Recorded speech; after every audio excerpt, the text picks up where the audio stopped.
الحمد لله رب العالمين الرحمن الرحيم مالك يوم الدين إياك نعبد وإياك نستعين اهدنا الصراط المستقيم صراط الذين أنعمت عليهم غير المغضوب عليهم ولا الضالين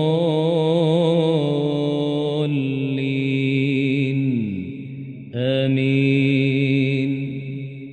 إن قارون كان من قوم موسى فبغى عليهم وآتيناه من الكنوز ما إن مفاتحه لتنوء بالعصبة أولي القوة إذ قال له قومه لا تفرح إن الله لا يحب الفرحين وابتغ فيما آتاك الله الدار الآخرة ولا تنس نصيبك من الدنيا وأحسن كما أحسن الله إليك ولا تبغ الفساد في الأرض إن الله لا يحب المفسدين. قال إنما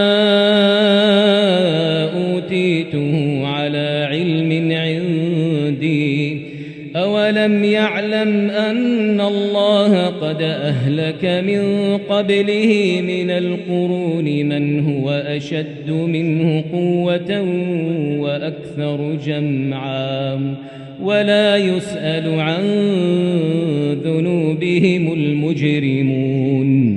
فخرج على قومه في زينته قال الذين يريدون الحياة الدنيا يا ليت لنا مثل ما أوتي قارون إنه لذو حظ عظيم. وقال الذين أوتوا العلم ويلكم ثواب الله خير لمن آمن وعمل صالحا ولا يلقاها إلا الصابرون. فخسفنا به وبداره الأرض فما كان له من فئة ينصرونه من دون الله وما كان من المنتصرين. وأصبح الذين تمنوا مكانه بالأمس يقولون ويك أن الله يبسط الرزق لمن يشاء من عباده ويقدر لولا أمن الله علينا لخسف بنا ويكأنه لا يفلح الكافرون.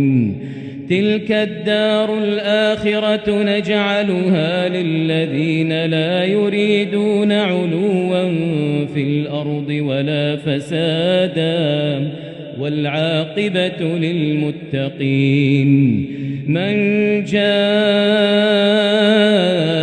بالحسنة فله خير منها ومن جاء بالسيئة فلا يجزى الذين عملوا السيئات